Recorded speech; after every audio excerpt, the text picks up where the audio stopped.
Hi, my name's Stacy, and I'll be talking about the Emily Carr collection at the London Public Library branches. First, let's learn a bit about the subject. Emily Carr was a BC woman who lived from 1871 to 1945. She was a writer that specialized in autobiographical stories for both children and adults, but she also wrote poetry, fiction, and journals. Emily Carr is also a world-renowned artist who specialized in modernist oil paintings of BC landscapes, particularly the forest. However, she loved to transform anything into art, ranging from rugwork and sketches to watercolors or gasoline-thinned paint on paper. The LPL's Emily Carr collection holds approximately 84 items across its 16 branches throughout the city. The LPL serves 494,069 residents, 47% of whom have a library card. London is highly educated, with just 14% not having a high school diploma. In accordance with the LPL's collection policies, materials were evaluated based on their ability to provide relevant, accessible, high-quality collections for the use and enjoyment of the public.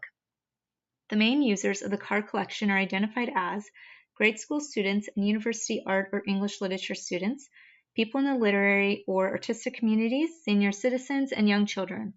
Because Emily Carr is present in so many areas within the library, she can appeal to many different patrons. The collection was evaluated based on how well it addressed the diverse needs of these library populations. For instance, the LPL's collection policy seeks to diversify material formats, but this collection contains only a few resources that are not traditional physical books. Trends within the field of scholarly discussion surrounding Carr's work are also evaluated, as well as keeping an eye out for dated info and labeling it as problematic. Which brings us to deselection.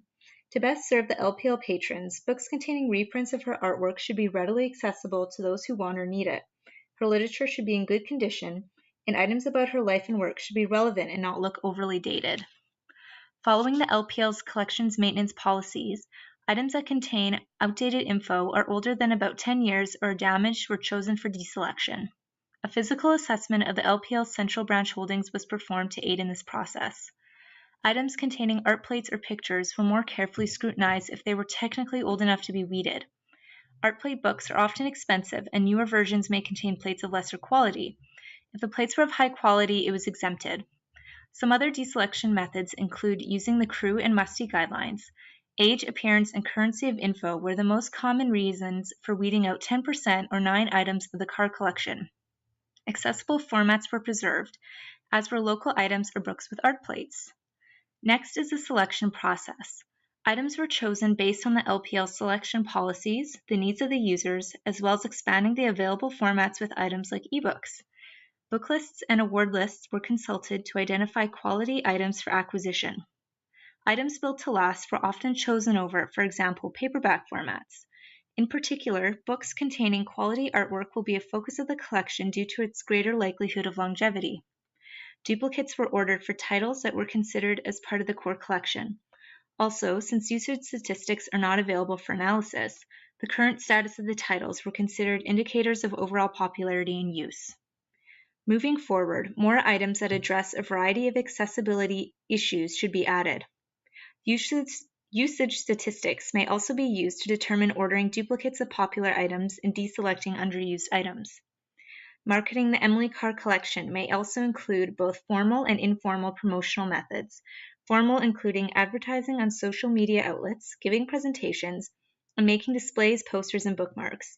Informal methods may be carried out through staff's daily interactions with patrons. Lastly, I'll discuss a couple of the challenges and surprises I found while working with the Carr collection. Helpful acquisition tools were hard to find since there are no comprehensive book lists, articles, blogs, etc. that focus exclusively on Carr. A handful of the most popular and quality resources, however, were identified since they all repeated the same few items. Finding a variety of formats was also tricky because books by and about Carr are either too expensive or not popular enough to be found in, for instance, large print format. Balancing both literature and art resources was the most interesting challenge. Each field demands different techniques and considerations at each step of the collection management process, which was pretty eye-opening for me. And that's it. I hope you enjoyed this short video, and here are the references used for this presentation.